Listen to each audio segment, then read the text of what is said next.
All right, y'all, welcome to the show. Let's jump right into it. So today I have for you new polling. Nate Silver has officially come out with some numbers about Kamala versus Trump, and there's some interesting stuff there.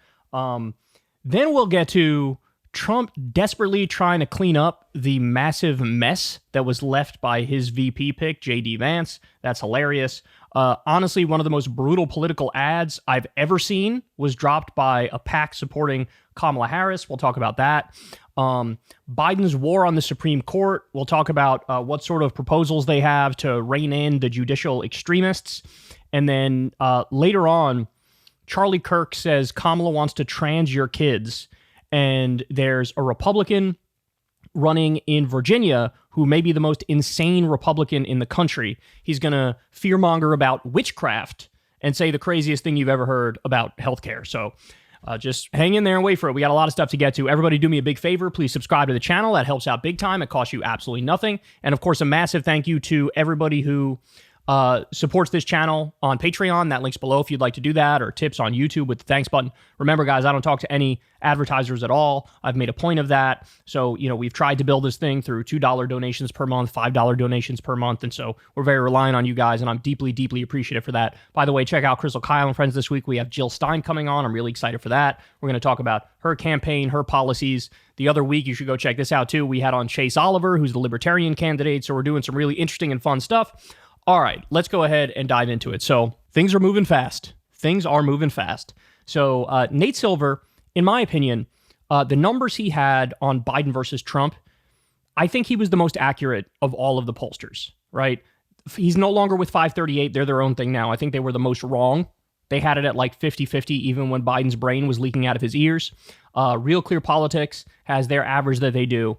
But in terms of like a relatively accurate model, I think Nate Silver's model has been the best. He adjusts with the times. If there's some new evidence that comes out that says, hey, you need to factor for X, Y, and Z, he'll do it. So the last numbers I believe that Nate Silver had before Biden dropped out, we were basically at about 80-20. It looked like Trump had an 80% chance of winning. Biden had a 20% chance of winning. That seemed about accurate to me. Okay, here are his new numbers when you go to Kamala versus Trump. This is his first breakdown here.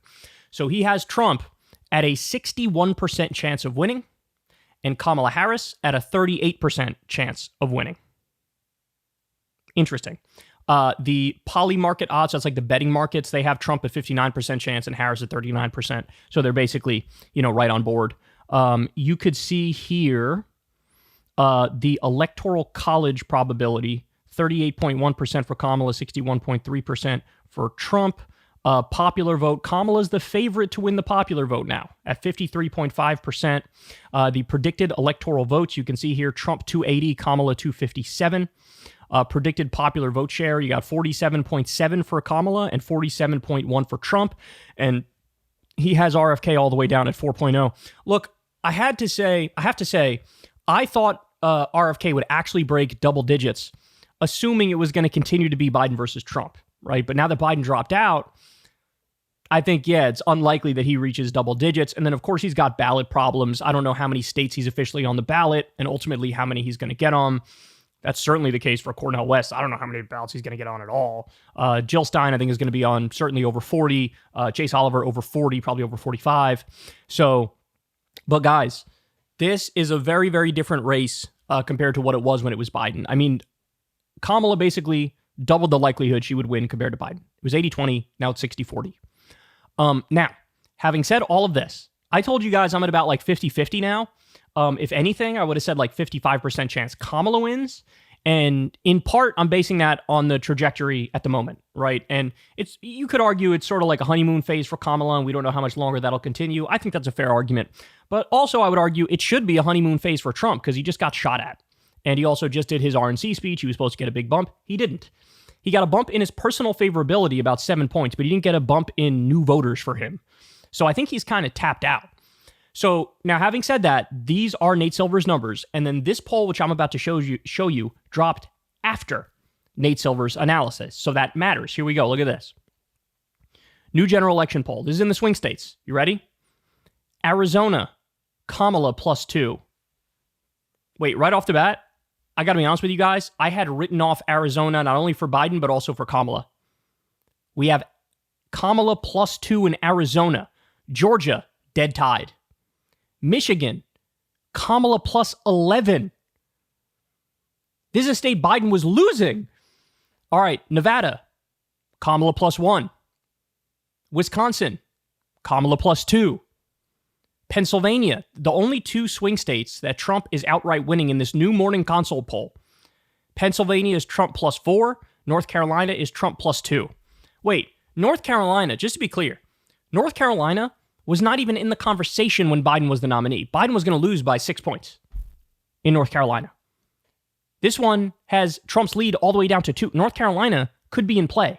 This is the first time this election cycle I have seen the Democrat leading the Republican, Trump being down in most of the swing states. So we have Kamala up in 4, a tie in 1, and Trump up in 2.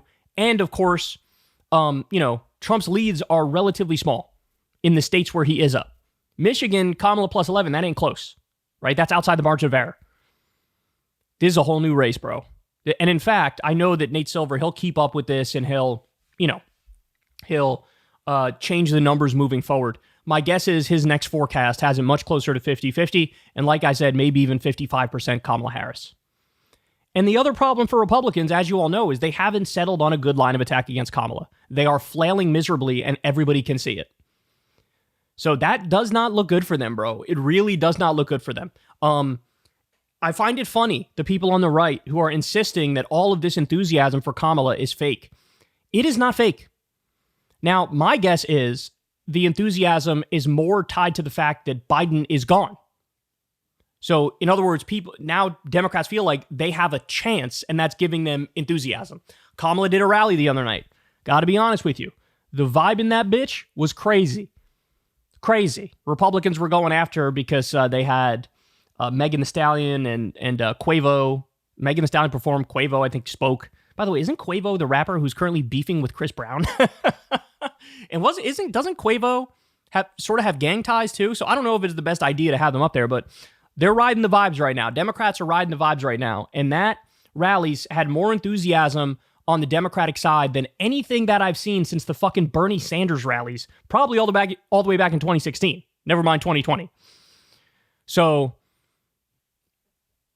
something shifted, bro. Something shifted. There is real enthusiasm. And the enthusiasm is the guy whose brain is leaking out of his ears is no longer running. There's a freaking chance now. And Kamala has shown some better political instincts than Biden, distancing herself a little more from Benjamin Netanyahu. That was very intelligent. Not going to the speech. That was very, very intelligent. And we'll see. I mean, she could literally step on all this momentum with the wrong VP pick. And you all know who the wrong picks would be. And you all know who the right pick would be. But we'll see what happens. But I expect a lot of ups and downs in this, but at least now it's a close race. Whereas before it wasn't. And by the way, this is why Republicans are losing their minds. This is why they're freaking out. They know. They can sense the vibe shift. They can see these polls also. And the more desperate they get, the more deranged they get, the more they turn the normies off. So by all means, proceed. Hey y'all, do me a favor and like and subscribe. It helps out big time in the algorithm. Click the bell as well for notifications when videos drop. And watch that video on screen right now. You know you want to.